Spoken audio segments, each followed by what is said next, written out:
Blue Velvet? Yes.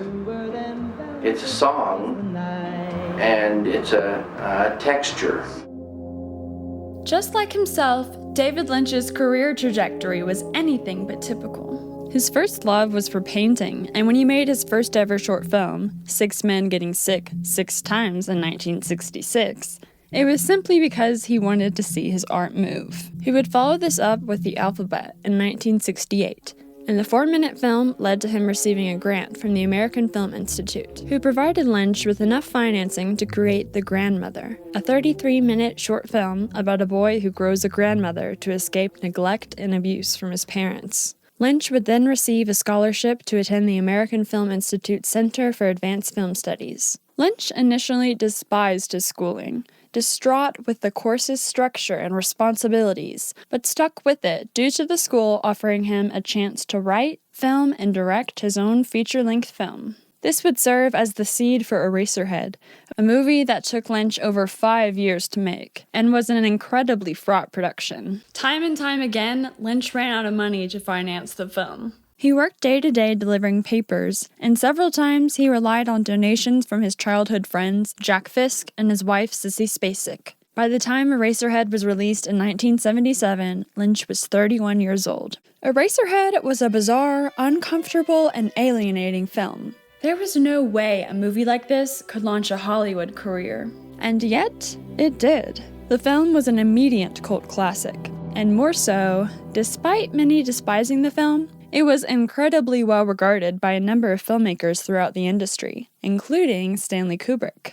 In an incredible stroke of luck, the film found itself before the eyes of Stuart Cornfield, who just recently began working as an executive producer for Mel Brooks' new production company, Brooks Films. He was blown away by the film, and despite Lynch's lack of experience on any sort of traditional production, gave him the reins to do whatever he pleased. Well, he started by trying to produce his long-standing script Ronnie Rocket, but quickly realized that he was going to have trouble finding financiers for the bizarre script, and eager to keep his momentum and money in his pocket, asked Cornfield to find him a script to direct. The script he brought to Lynch would become The Elephant Man. It was to be shot on location in London, and Lynch, brand new to the industry, suddenly found himself before a cast of incredibly experienced and renowned industry figures, such as Anthony Hopkins, who infamously gave Lynch an incredibly difficult time throughout the production. Despite this all, on its release in 1980, The Elephant Man was a critical and commercial success. David Lynch, after years of toil, had made it big. Suddenly, a whole world opened up before Lynch, as he became a candidate for a number of large-budget productions, including meeting with George Lucas as a potential director for The Return of the Jedi. But, as we all know, the job Lynch would take was an adaptation of Frank Herbert's Dune, which would prove to be incredibly taxing and difficult. Through a combination of studio meddling and Lynch's own shortcomings as a director moving into a completely different world of filmmaking, the adaptation would end up a bust. Lynch now found himself lost. The sheen that had varnished his name was now diminished. He had learned the hard way just what the business could do to his creative will. But Dino De Laurentiis, whose company had produced the film, still had enormous faith in Lynch, and Lynch himself was still obligated to direct 2 more films for the production company. It had initially been planned to make a sequel for Dune, but after that crashed and burned, it was time to pivot. So Lynch brought forward a script he had been working on for some time. De Laurentiis gave him the green light and production began. The script would become the film Blue Velvet. And as we all know, this film would change the popular filmmaking landscape forever, bringing oddity and surrealism to a mainstream audience like never before, defining Lynch as a visionary and auteur, inspiring a whole new generation of filmmakers. Welcome to the making of Blue Velvet.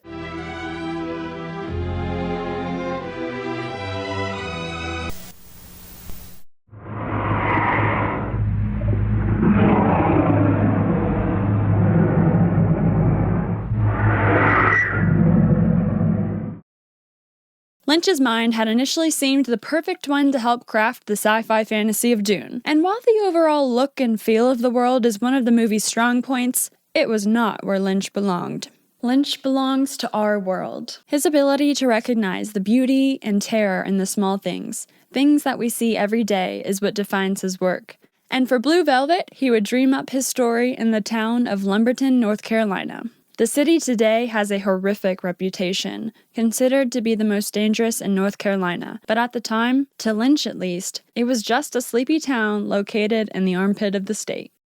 He had begun thinking about Blue Velvet before shooting had even wrapped on Dune. Kyle MacLachlan remembered Lynch handing him the script one day. I was excited when I read it. It was erotic and powerful, and I was amazed by the journey Jeffrey goes on. For some reason, I understood and related to it. I think he probably had me in mind for Jeffrey the moment that he met me. I think he's a very, fine actor, number one. He's curious, he's innocent, but he can traverse from one world to another. He gave me the script. You gotta remember that, Dune was like the first screenplay that I'd ever read, and Blue Velvet was basically the second screenplay that I'd ever read. So I still really didn't know what to make of it, but I thought it was incredibly charged and frightened me, and also sort of filled me with this desire to go into that world. If there was one thing that married his experience with Dune more than anything else, it was his lack of control of the film. Lynch did not receive final cut, and he made sure this would never be the case again. Blue Velvet was a very hard project to get off the ground, recalled talent agent Rick Nixida. David is a final cut director. If you're going to bed with him, you can't quibble over terms. You either enter his vision and his orbit, or you don't. And this is both appealing and unappealing for potential investors. In 1984, Tom Pollock at Universal got on board, and God bless Dino De Laurentiis. He was the greatest. He financed all or a lot of that picture. Dino De Laurentiis is one of many people in Lynch's life that loved his work and stuck their neck out for him. This is a recurring theme for Lynch, connecting with individuals who genuinely want to see him fulfill his creative vision. After the financial bust that was Dune, and with 2 more movies contractually obligated, De Laurentiis could have tried and forced Lynch to adapt a far more commercial script, something that would recoup the losses of Dune. But he didn't do this. He didn't even try. And Blue Velvet was anything but commercial. The funny part is, De Laurentiis already had a reputation of being a meddler, of inserting himself into his productions. But for Blue Velvet, he and Lynch had a bit of an agreement. Cinematographer Fred Elms recalled that when Dino decided to do Blue Velvet, he said, "You'll use local people so I can save money." The deal was that if David made the film for less money, Dino wouldn't tell him what to do. And David liked that idea, because Dino was a first-class meddler.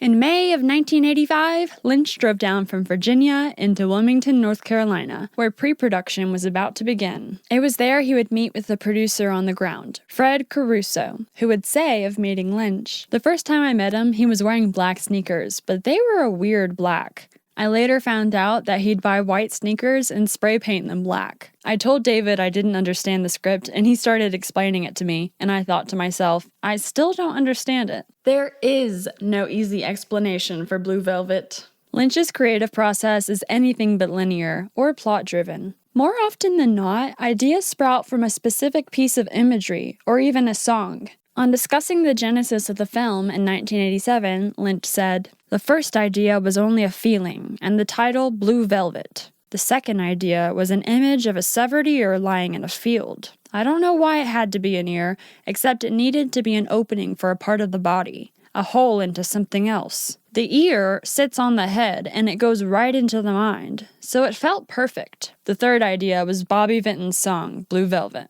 "I didn't like the song Blue Velvet when it came out. It's not rock and roll, and it came out during the birth of rock and roll, and that's where the power was. Then I heard it one night, and it married with green lawns and night, and a woman's red lips seen through a car window. Those 2 things, and also the words, 'And I still can see blue velvet through my tears.' These things got me going, and it all married together.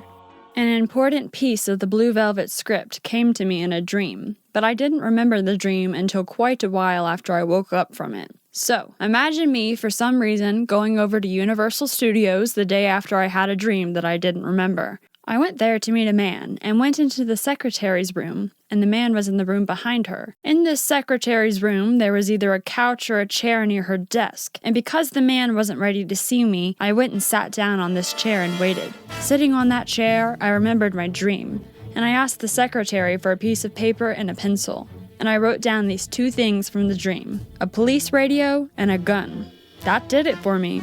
I always say that I don't go by nighttime dreams because it's daydreaming that I like. I love the logic of dreams, though. Anything can happen, and it makes sense. Despite pre-production beginning and the crew arriving in Wilmington, casting had still not been completed. It was for Blue Velvet that Lynch would meet with casting director Joanna Ray, and they got along so well that she was the only casting director Lynch would work with for the rest of his career. Ray would recall, "He was working on Dune in some out-of-the-way office in the Valley, and we talked about the roles and what he was looking for. I fell in love with him when he said, 'For Dorothy Valens, I do not want an actress with a perfect body,' and that endeared him to me. He was hard to get to know in the beginning because I think he was shy. I was shy too, and that may have been why he liked me, because I wasn't aggressive. Eventually, he became a really personal friend, and I found myself easily confiding in him. We're very affectionate with each other."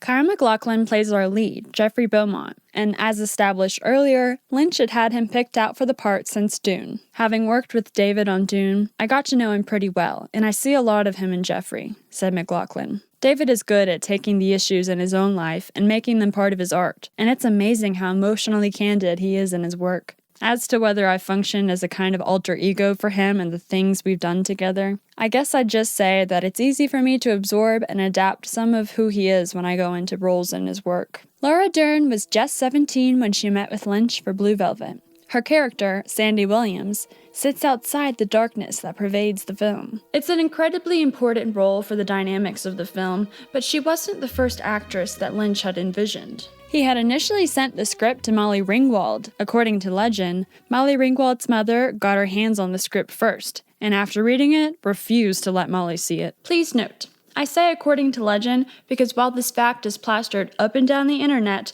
I cannot find a solid, reliable source for it.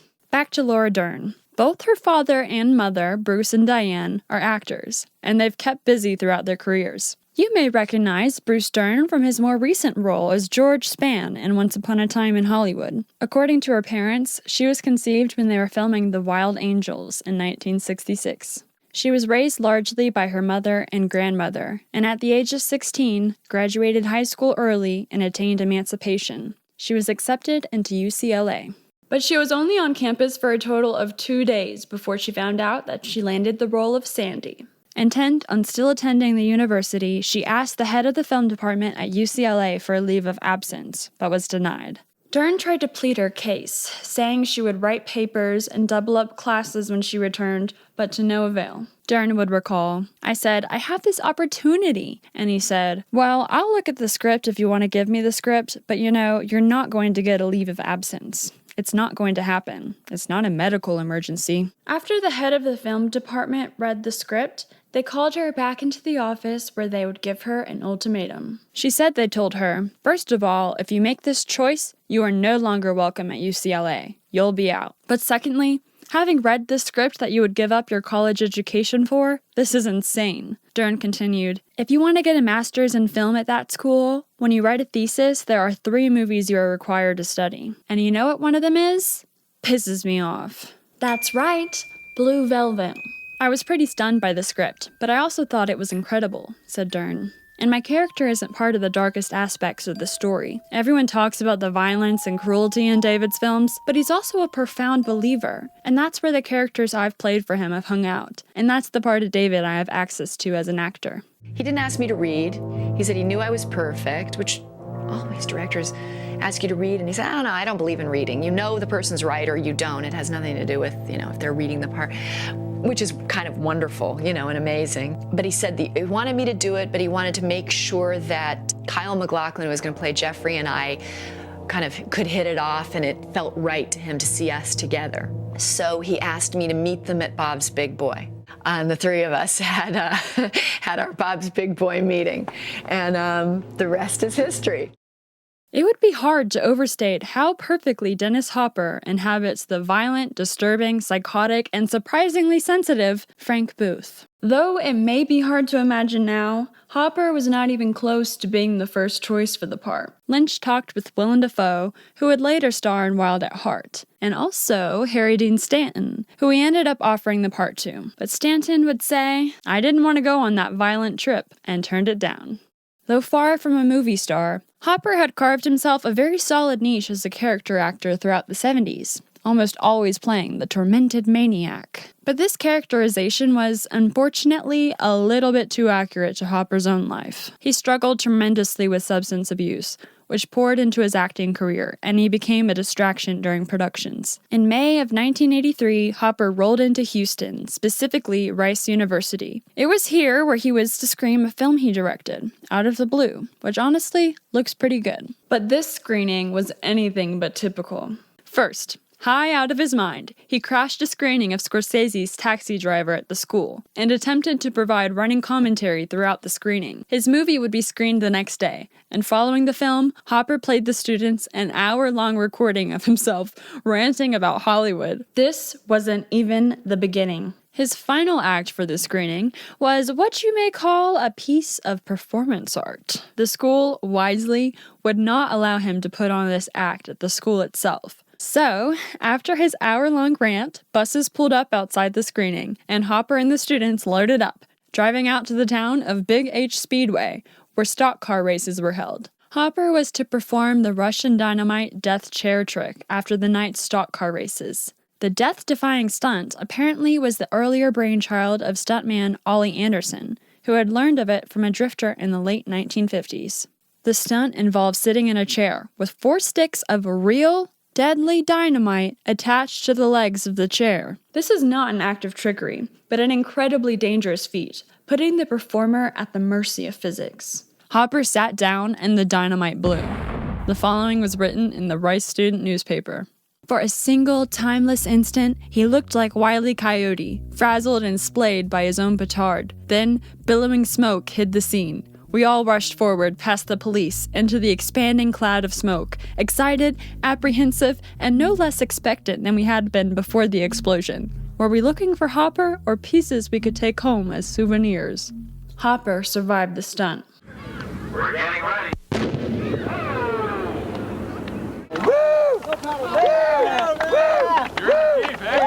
I want to tell you one thing. That ain't no joke, boys.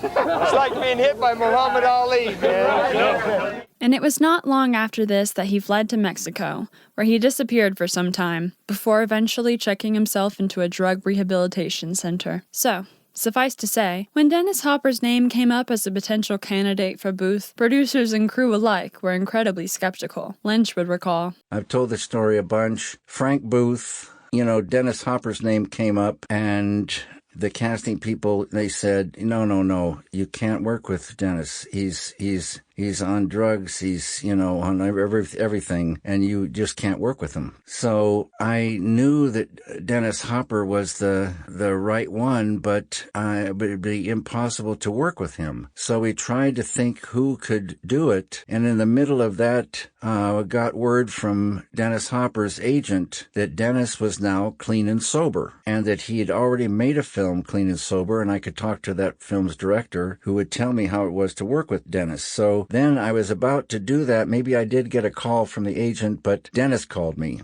And Dennis says, I have to play Frank Booth because I am Frank Booth. And I thought, that is real good news coupled with real bad news. I was advised by my agency not to do the part because it was not a redeemable character. And I said, I realize that, but it's being directed by David Lynch. And I think David Lynch is a very important director. And I think everybody in Hollywood will see this film. I called him when I heard that I got the part. He was having lunch with Isabella Rossellini and Kyle MacLachlan and Laura Dern. I told him that I was Frank Booth. He said, well, that's great, that's terrific, and we'll have a really good shoot, and so on and so on. He went back to the table at lunch, and he said, I just talked to Dennis Hopper, and he told me that he was Frank Booth, and it's great for the picture, but I don't know how we'll ever have lunch with him. it was pure serendipity that led to Isabella Rossellini being cast as Dorothy Valance. Rossellini is the daughter of 2 powerhouses in cinema history. Ingrid Bergman, one of the most influential and important actresses of our time, and Roberta Rossellini, who helped to define Italian neorealism with works like Rome, Open City, Paisan, and Germany, Year Zero. Isabella was raised in Rome, mostly by her father. Despite her family background in cinema, it was not her primary passion early in life. She moved to New York in 1972 and worked as a journalist for Italian state television, and later, her modeling career took off in the late 1970s.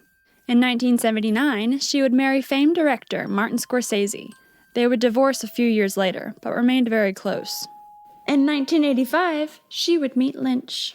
I was having dinner with a friend of mine in a restaurant here in New York, and David was having dinner with a friend of his in the same restaurant. And our friends knew each other, so they introduced each other, and so my friend Camilla and I sat at David's table. David started to talk about being in New York to do some casting, and he wanted Helen Mirren for Dorothy Valance, and I had just finished a film with Helen Mirren. And so he said, "Oh, can you talk to her about playing this part? I really want her to play this part." But I didn't know Helen that well, so I said, I don't know that I can do that. And so we talked a little bit, you know, like I knew he was there casting, and then I don't know what we talked about, chit-chatting. And then the next day or 2 days after, there was a note from David saying, "After dinner I thought that maybe you'd like to read the script and you would like to test for the role." I asked Marty about David, and he told me to go see Eraserhead. Marty has an incredible eye for art and is the best film scholar I've ever met, and he had a huge admiration for David. I'd seen The Elephant Man, and the range between that film and Eraserhead is so vast, and that's when I understood that he was a very talented director. So I called David and told him I'd like to test with Kyle to see if I captured the character for him, and David gave me a lot of time rehearsing with Kyle. It wasn't as if we were rolling around on a bed or kissing, it was more conversation. How would I seduce him? How would I surprise him with my behavior?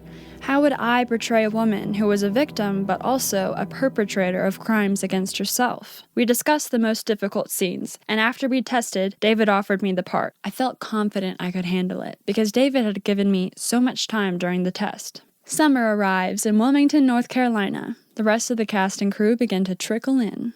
It's time to begin shooting. And what better to begin with than one of the most disturbing scenes in the entire movie? Let's hear now from Isabella Rossellini. I thought, we're going to start with that scene? That's terrible. I hadn't met Dennis yet, so I asked the first assistant director to ask him if we could meet for breakfast before we went to set. So we met for breakfast, and he was very cold and seemed annoyed. Like, what did I want? We're doing a film and you don't need to know me. Yes, we're going to shoot a difficult scene, but this is our job. He scared me, and I thought maybe professional actors don't ask to meet one another before they begin shooting. Looking back, I think he was cold because he was as afraid as I was. Of course he was afraid. He was running to acting after years of rehab, and David started with this very difficult scene. Lynch, perhaps as a means of releasing tension, or perhaps in some surreal appreciation of seeing the disturbing scene play out before his eyes, laughed throughout the shooting of the scene. I said, "David, what is there to laugh at? Are we doing something ridiculous?" I don't know why, but he was laughing. There is something about Blue Velvet that is funny, though. When I saw it years later, I found that it had a naivete that made it slightly comical, but I still don't know why David was laughing. David would later say, "When Dennis has his first scene as Frank Booth with Dorothy, I was laughing uncontrollably, partly because I was so happy. The intensity, the obsession, the driveness of Frank, and that's the way it was supposed to be. When people get that obsessed, there's humor in it to me, and I loved it. He just nailed it." Dennis was Frank from the first second all the way through. I had to open my legs, and he kind of kneels in front of me. Tried to do the scene with underwear, but we couldn't because in a certain angles you would see the underwear. So we had to, in one angle we had to take the underwear off. Not that you would see it with the camera, but you would see the strap. I forgot what it was. And that embarrassed me. To be in front of, I mean, Dennis was going to be the only person who was going to see my vagina from up close like this, but still it was embarrassing because I didn't know him at all. So I said, "I'm sorry to do this, it's hard." And he said, "I've seen it before." And in his rude way, it made me very comfortable. I said, "Oh, that's right, you've seen it all, I don't worry about you." One of the things I really love about Rossellini, and what may also lend to her ability as an actor, is her vulnerability and honesty. This is an incredibly disturbing scene, even in the context of fiction, seeing her character beaten and her apparent enjoyment of the brutality. But for Rossellini, much of it was grounded in a reality she herself experienced. When I was young, I once had a boyfriend who beat me up, and I remember that I was so surprised. While he was beating me up, I didn't feel any pain, and I remember thinking, "Oh my God, I see stars like Donald Duck does when he's hit over the head in a cartoon. I thought about that experience in relation to Dorothy being hit. She was so shocked when she was hit that her anguish would vanish for a moment. Sometimes physical pain can interrupt psychological anguish. De Laurentiis' studio was the first of its scale in Wilmington, and this sensation of Hollywood being brought to their doorsteps feverishly excited the local residents. Whenever given the opportunity to witness a bit of movie-making magic, they would come in droves. Sometimes, though, the crowd got more than they bargained for. This scene to be filmed on this day was particularly upsetting, where Rossellini wanders into the street, battered, in shock, and naked. People came out with blankets and picnic baskets with their grandmothers and small children. I begged the assistant director to warn them that it was going to be a tough scene, that I was going to be totally naked, but they stayed anyway. I went out and talked to them myself, but they were already in the mood of an audience and just stared at me without reacting to my plea and warning. Time came to shoot. I apologized to them in a loud voice, knowing they were going to be upset, and concentrated on my scene. Once David called cut, we have it. Someone came with a robe for me to wear, and my attention returned to our surroundings. Everybody had left. The next day, a notice from the police told us we would not be given any more permits to shoot in the streets of Wilmington, North Carolina. This scene is directly inspired by a memory of Lynch's, a moment in his childhood he has cited as one that most dramatically changed how he saw the world. I've touched on this before in my Fire Walk With Me video, but it's time to do so again. When I lived in Boise, Idaho, on Park Circle Drive, one night around 9:30, you know, in the 50s, in small towns, there were street lights, but they were dimmer than the lights of today. And it was near a street light across the way. I was with my younger brother. Out of the darkness came a woman, completely naked. She had skin the color of milk. She wasn't walking quite properly. I didn't understand exactly what was wrong, and there might have been some blood on her mouth. She was pretty much oblivious to me and my brother as she came out of the darkness and walked and sat down on a curb. I never seen an adult woman naked, and it was quite a powerful experience, and I knew that she was hurt and trouble, and I wanted to help her, but I didn't know what to do. It's not every day that you see a battered nude woman come out of the bushes, but these kind of things happen.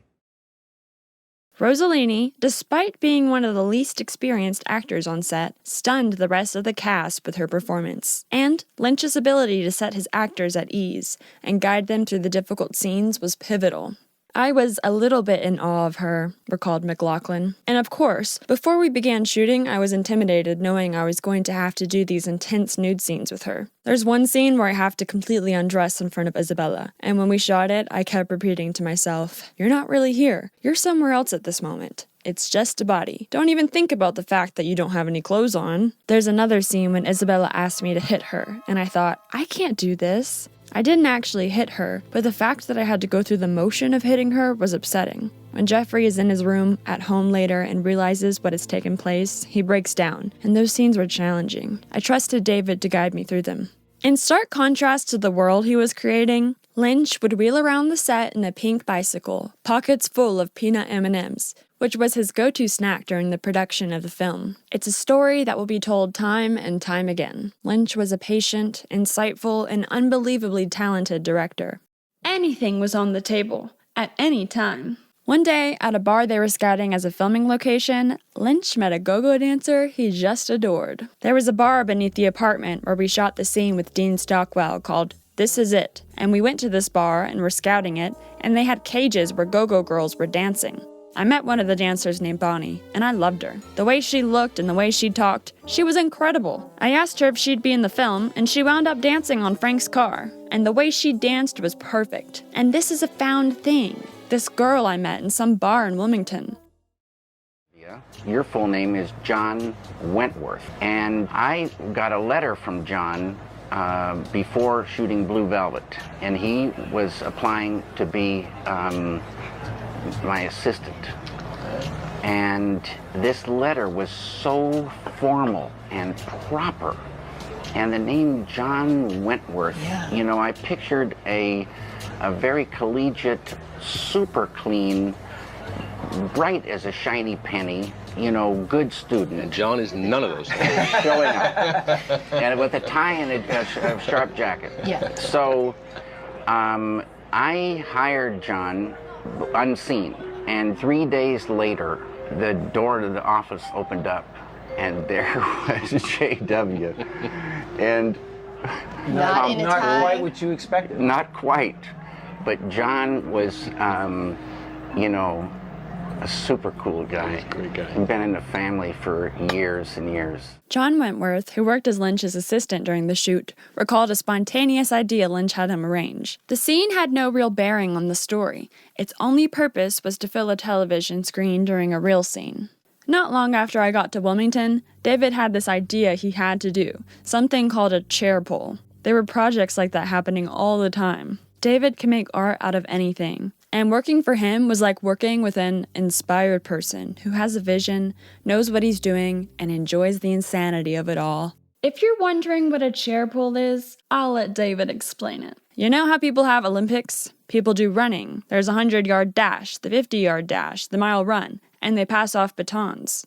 The chair pull is like that, like an Olympic event. You have these overstuffed chairs, and there's rope tied around the chair, and a long piece of rope comes off the chair. The girls competing in this race are wearing prom dresses, and each girl has a chalk line, and they're all lined up at the starting line with the chairs behind them, and the goal is 50 yards. A starting pistol fires to start the race, and whoever pulls their chair across the finish line first wins. It was 100 degrees and really humid the day we shot this thing, and it was too hot to do it, but we did it anyway. And one of the girls passed out and had to see the medic. I invented this thing. It's a chair pull. Okay, then this, if we just to start it off, if we can get a real tight cheek-to-cheek sort of happy squeeze, and fantastic, yeah. Great, great, great. Chair pullers, take your marks, get set. Wait just a second, we'll do that. We'll do the.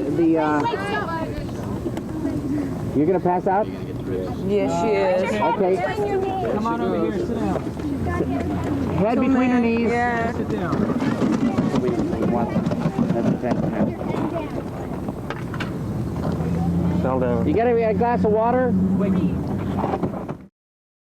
For the joyride scene, the production crew came up with a creative solution to give the impression of speed. Here's cinematographer Fred Elms. We decided that because of the fact that they needed to appear to be driving very fast, the best way to give the impression of speed was to actually keep the car stationary and move the lights very quickly past the car while we jiggled the car and the camera. That sequence was all done with the camera handheld and the car standing still while bouncing up and down as a lot of people worked the lights that moved past very quickly. It was all choreographed in such a way that we gave the feeling that they're out on the road. It turned out to be the best way to do that scene, to make a kind of impressionistic ride feeling, and it allowed us to create the illusion that they were going faster than they ever could have to pull off that effect. During the process of filming, something began to blossom. Rossellini and Lynch began to fall for each other. This was not at all unusual for Lynch. We can talk endlessly of his merits, which are limitless. But if we have to needle him, there is no doubt he has a long history of infidelity. At the time, Lynch was married to Mary Fisk, the sister of longtime friend Jack Fisk. He had begun to fall for her during the production of Eraserhead, during much of which he had been married to his first wife, Peggy Reevy. Brad Dourif, who played Raymond, would recall, "You felt love on that set, too. I sat there and watched David fall in love with Isabella. When she was singing Blue Velvet, he was just completely taken with her, and she was taken with him, too." And he was far from the only one to notice. For Blue Velvet, Lynch's daughter, Jennifer Lynch, who he had had with his first wife, Peggy, was hired as a PA. I knew my dad was falling in love during the making of that film, but he was always falling in love, or looking for love, and he always finds it. "For me, there was an understanding between us," said Rossellini. "He's so funny and sweet, and I understood exactly what he wanted in the film. I felt like I could read his mind. I was very wrong about that. But at the time, I felt I could read his mind, and felt a closeness to him that grew into me falling in love with him. I felt deeply in love with David, so I don't know if I could have helped it. But looking back, it must have been very tough for Mary Fisk." Which, of course, it was. Mary Fisk would later say, "David and I talked every day on the phone, and I didn't feel that our marriage was in jeopardy until I met his leading lady on set." But think about it. How many wives send their husbands off to work with a woman dressed in a black lace bra and panties? I saw the train wreck coming down the track, and although it didn't hit until August, it was obvious to me the minute I met Isabella, even though David was still telling me how much she loved me. Neither of them was innocent, but something happened between them that I guess you could call chemical. Lynch created a rich world for his actors to inhabit. His attention to detail and atmosphere is a staple of his direction. You know, the first time I saw David on the set, he was in Dorothy's apartment. And I walked in the door and came around. There's the camera and the camera crew and everybody was there. And I said, well, where's David? And they pointed over in the corner, and there was David on his hands and knees, and he was placing these, what he called dust bunnies, under the wall radiator. Now, chances are the camera would never catch that, but in David's world, that made it more real. Half of the shooting schedule was at night, and the lighting in those scenes was complicated, said cinematographer Elms. When you look at the tree-lined sidewalk outside Sandy's house, it's not just a block of trees. It's green trees with texture and detail, and there are streetlights up in there. And we put all that stuff there. We shot on a street without streetlights, and we had the power company come and put in streetlights. It's insane they actually did that for us. But they put in poles and we wired them up with lights. The lighting created a richness that David and I really wanted. So I masterfully lit this giant warehouse, and David came by and looked at it and said, it's too bright, there wouldn't be all this light out there in the factory, it's like night, there's nothing happening here, there's no people. And it has no sense of, this mystery. And so I said, well, what should we do? But then we started to construct this machine to make this shadow. So we took sort of the one big light that we had and then, with cardboard cutouts and all sorts of things, made this factory shape to project on the side of the building. And David said, but there's nothing happening at the factory. There needs to be some movement. So one by one, all the crew members were out there with various things, making big pistons, go up in front of the light, and making levers, go through here, and we would blow some smoke through the scene. So all of a sudden, in a few minutes, we'd created this whole different feeling about the place. Elms also talked using lighting to distort the viewer's sense of reality. We had always planned to have the beginning and the end look like this very cheerful, slightly too cheerful, a little bit more than real world that David wanted to create. We designed it with that in mind. We didn't do anything to manipulate it, except to light it in such a way that the colors really appeared to be saturated. That, contrasted with the middle part of the film, gives you that sense of difference. Elms had anticipated tampering with a negative to achieve the look Lynch wanted, but credits production designer Patty Norris with imposing a super saturated look throughout her fine use of vivid color.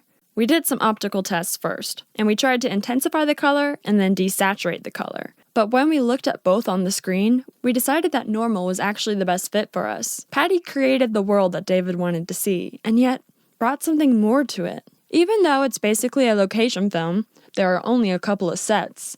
She managed to get in there and control what was in front of the camera in a really wonderful way that I think helped the style along. It always makes the job easier when what's in front of the camera is right. Patty Norris worked not only on the sets, but on the costumes as well. Patty Norris's touch is everywhere in Blue Velvet. Patty is a genius with costumes, beyond the beyond. People come out of the dressing room. Frank is more Frank. Jeffrey's more Jeffrey. Sandy's more Sandy. It's uncanny. The version of Lumberton that Blue Velvet creates is set apart from any discernible period in time. All the vehicles, including the fire truck, are vintage. Dorothy Vallen's apartment has a distinctive Art Deco feel. The Lumberton diner where Jeffrey and Sandy conspire also conjures up the 50s. But Jeffrey's pierced ear and Sandy's clothing are distinctly 1980s. And more confusingly, when Dorothy Valens gives us her magical rendition of Blue Velvet, she sings at a vintage microphone from the 1920s. And as far as Blue Velvet, the song, is concerned, we have a whole lot to jump into. As Dorothy Valens, Rossellini was required to deliver a rendition of Bobby Vinton's Blue Velvet, so Lynch hired a local band to accompany her, but she had mistakenly learned a different version of the song. Isabella Rossellini was perfect for Dorothy Valens. Absolutely perfect. The fact that she was a foreigner, vulnerable, beautiful, and had this kind of frightened core was incredible. And I guess I started falling in love with Isabella as we were working. One of the things Isabella had to do was sing Blue Velvet. So before shooting started, we got a local band, and Isabella showed up saying she was ready to sing, and we started getting set up to record this thing and rehearse. And it turns out that Isabella had learned the 1952 version of Blue Velvet, written by Bernie Wayne, not Bobby Vinton's version. So it wasn't working. Fred Caruso, the producer, was saying, David, this isn't working. Let me call my friend Angelo and he'll, help you, make this thing work. I said, Fred, let's keep on trying here and get this thing. We can do this. So we kept trying, and maybe we could have done it, but Fred kept saying, David, you're kicking a dead horse. Let Angelo come up here and work with Isabella and get this thing right. So finally I said, okay, get Angelo, and Angelo came up. And before I ever even saw him, he went right to Isabella's hotel, which was more like a boarding house, a beautiful old building, and in the lobby had a piano. So Angelo worked with Isabella in the morning, recorded a version that she did, and he showed up when we were in the Beaumont house, and I see him during lunch come walking down the driveway toward me. I meet Angelo, and he hands me this little cheap tape recorder. I press it to my ear, and I hear Isabella singing Angelo on the piano, and I look up and I say, Angelo, this is so beautiful, we could cut this into the film right now. I said, congratulations, thank you, buddy, that's beautiful. And that was the beginning of many, many, many glorious years working with the great Angelo Badalamenti. Of course, Badalamenti would end up becoming one of Lynch's most important collaborators and a dear friend. And his work for the film would not end there. Following principal photography, Lynch and Badalamenti traveled to Prague to record the score for the film. Badalamenti recalls, the country was still under communist control then, and it was winter when we arrived. The people on the street, the musicians, the house engineers, everyone you met was afraid to speak, and there wasn't a smile on anyone's face. It was so strange. Our hotel rooms were bugged. We were videotaped in the dining room, and there were men in black coats trailing us. We'd walk on icy streets to the studio, and there would be garbage cans in the doorway. Then we'd enter a dark hallway with low, flickering lights, and climb a long staircase into an even darker studio room. The mood of the people, the buildings, and the deep quiet were the perfect environment to record music for Blue Velvet, and David loved it. While we were there, David said, Angelo, I want you to make me some tracks that we'll call firewood that I can use to create sound design. Get some low instruments like the cello and basses, and record some long, slow passages of music. Badalamenti continued, I wrote out 10 minutes of whole notes and let them sustain a really slow click track, and interspersed it with some scratchiness on the bows. When David worked with these slow recordings, he'd play them at half speed, sometimes quarter speed. He puts this firewood underneath things, and we've done this a lot.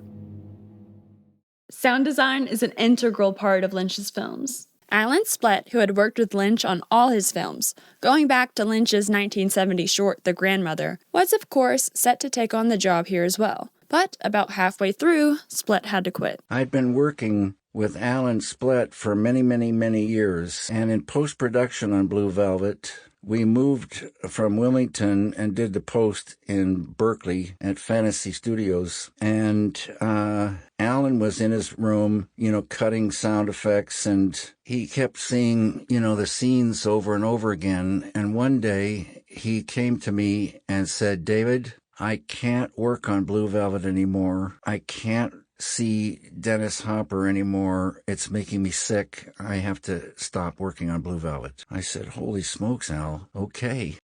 After the film wrapped, Lynch got an apartment in Berkeley, where he stayed during post-production. That was a tense time, recalled his wife Fisk, and I gave him a lump of coal and a leather traveling bag for Christmas. At that point, we were trying to keep it together, and David spent Christmas with me and New Year's Eve with Isabella. We were open about what was going on, and I told David we could stay married and he could be free to live as he wanted. Maybe we can get through this. I tried to live with the situation, but I couldn't. My heart was truly broken, and I was walking around like a lost person with blood dripping from every pore. I'd lost my best friend. We always remained in communication, though. I'd grown up without my father, and I wasn't going to deny my son his relationship with his father. I set up a separate phone in the house so David and Austin could always reach each other, and they talked every day. David was right there. He never abandoned us, and he took care of us. I had a strange and restrictive upbringing, and I owe David a lot because he taught me so much about life. He's such a good guy, and I'm eternally grateful to him. The film was screened for the first time at the De Laurentiis headquarters on Canaan Drive in Beverly Hills. It was a small screening composed mostly of acquaintances of De Laurentiis's. When the movie finished, there was a lingering silence. It seems at that moment that De Laurentiis realized that this was not going to be an easy movie to show to the world. I got up very early and I called Dino and I said, Dino, I heard it went really good last night. He says, I give you Larry. Larry was in charge of distribution and had been running the test screening. I said, Larry, I heard it went really good. He said, David, maybe the worst test screening I've ever been to. He said, you won't believe the cards. What did you like best? The end. What did you like best? The dog Sparky. He said, David, it was the disaster. I said, you gotta be kidding me. He said, a disaster.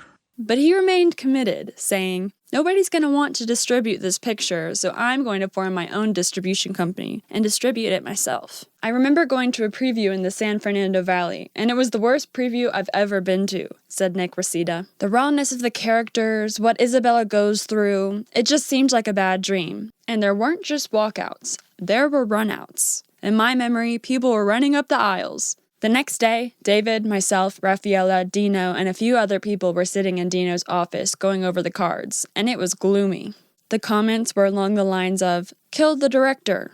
Who did this? Terrible. So we're reading these cards, and Dino looks around and says, fuck 'em, they're wrong. This is a brilliant movie. We're not going to cut a single frame, and we're going to release it exactly as it is. The critics will love it, and the audience will be there. Dino was a fabulous guy. The film premiered at the Montreal World Film Festival in late August, and then played at the 1986 Telluride Film Festival on September 1st. Laura Dern attended the screening with Lynch and McLaughlin, and she recalled, people didn't know whether they were supposed to laugh or run from their seats. Audiences now are quick to find unusual things hilarious or delicious. But David's bravery when it comes to tone is like nothing we'd seen before that. Before David, nobody made it sad and funny at the same time, or terrifying yet hilarious, or sexual but odd, and Blue Velvet is all of those things. With the opening of the film, you're immediately thrust into a world where everything feels real but unreal. Everything's perfect but you can't trust it. And then you descend into the underbelly. The intro is just mind-blowing, and the audience at that screening wasn't ready for it. And then finally, on September 19th, the film hit theaters in the US. And it caused quite a stir.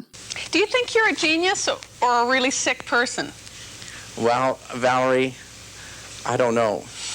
I didn't know the film was going to be so controversial, said Rossellini. The controversy was pretty rough, and I think I bore the brunt of it. If people liked the film, David was given credit. And of course he deserved it. The film is above all else David's expression. But if they didn't like it, they often said things about me being a model and Ingrid Bergman's daughter, and being bent on destroying my image by playing this character that I was rebelling against myself and so forth. There was a lot of projection that was pure fantasy.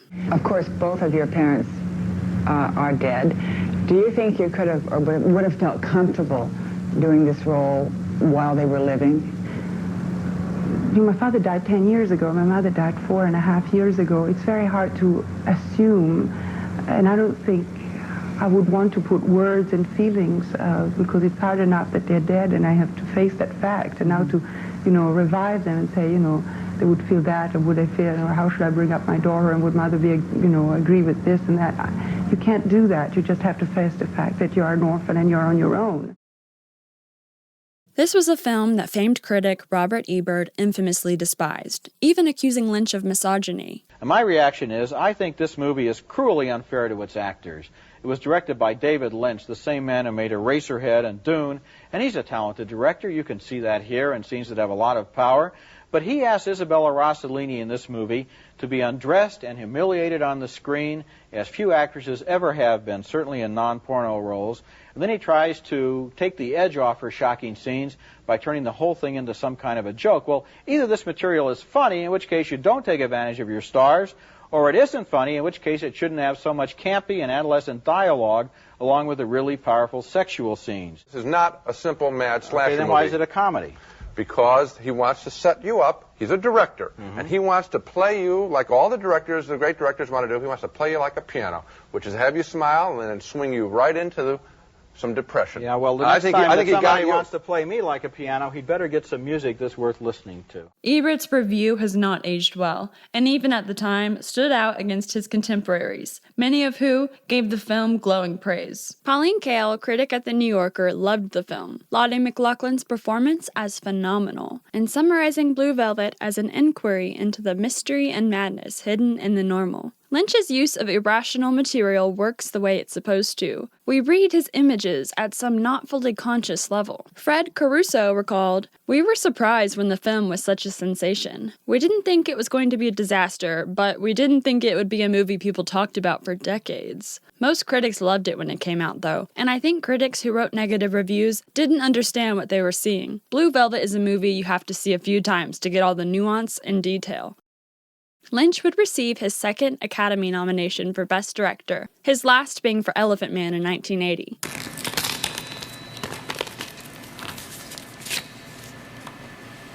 The winner is Oliver Stone!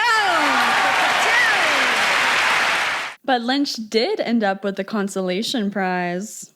Later that night, I was at Swifty Lazar's party at Spago, and the place was packed. And here comes Angelica Houston, and she says, "David, I know that you know my father. Maybe you'd like to go say hello to him. He's in the back room." I said, "Oh, thank you very much. I'd love to say hello to him." I had met John Huston down in Mexico. So I go into this back room. I say, "Hello, Mr. Huston," shake his hand. He's sitting at a table, and at the table is Elizabeth Taylor. And she looks up at me and she says, "I love Blue Velvet." And I say over to her, "Oh, I wish I had won because I saw that, you kissed Oliver Stone." And she took her finger up and motioned me to her.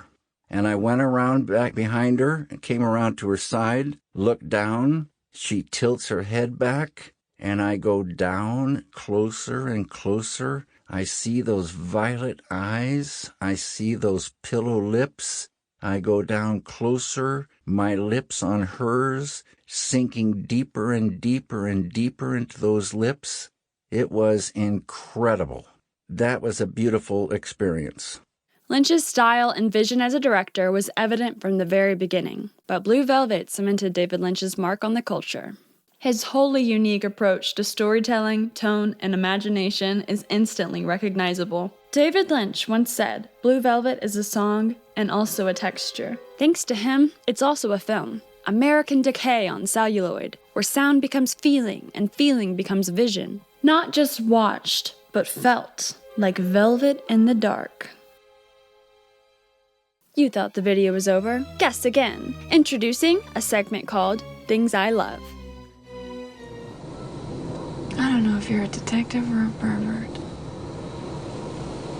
Like Angelo Badalamenti smiling in the back while playing piano for the Blue Lady. The one moment of poor acting in the film, when Jeffrey melodramatically says, "Why are there people like Frank in the world?" Why is there so much trouble in this world? Frank's entire performance is enrapturing, and you can understand why David Lynch would say being around Dennis Hopper is like sitting next to a ticking time bomb. Now it's dark. Now it's dark. I love the ongoing debate about the best beer. You never had Heineken before? My dad drinks Bud. What do you like to drink? Heineken. Fuck Heineken. Pabst Blue Ribbon! Ben and how Suave he is with his face full of foundation, and his enchanting miming of Roy Orbison's in dreams, while one of the Goonies dances in the background with the dead snake. He seems like the one calm person in the room and then walks up to Jeffrey to punch him. The wonderful transition as Frank blips out of existence. The entire scene in Ben's apartment, really. Dorothy rising stark naked from Jeffrey's yard, and Mike saying, "Who's that? Is that your mom?" before meekly apologizing as a beaten Dorothy is carried into the car. Yeah, I'm sorry. I'm really sorry. Or how wonderfully unable to read a room Dorothy is. "My secret love." And Laura Dern comically sobbing. He put his disease in me. But forgiving him in the end. The horror and the hilarity that Jeffrey walks into at Dorothy's apartment, and the man somehow standing upright with his brain sticking out. It's Frank in the well-dressed man disguise. I'm hiding in Dorothy Vallen's apartment. Frank is on his way up here in the well-dressed man disguise. And lastly, the beautiful hot glue robin, and a happy ending that somehow in no way feels trite or contrived. It's a surprisingly optimistic film. Thank you guys so much for watching this video. If you're interested in more David Lynch breakdowns, please consider subscribing to my channel. And if you're interested in supporting me, my Patreon is a great way to do so. I love my Patreon members and my channel members. You guys keep this channel going. If you subscribe to my Patreon, you get videos early, you get extra content. There's a tier where I do unedited movie reactions. You can do movie requests. It's just a great place to come talk to me. Thank you so much for tuning in. Until next time, Camcorder Cameron signing out.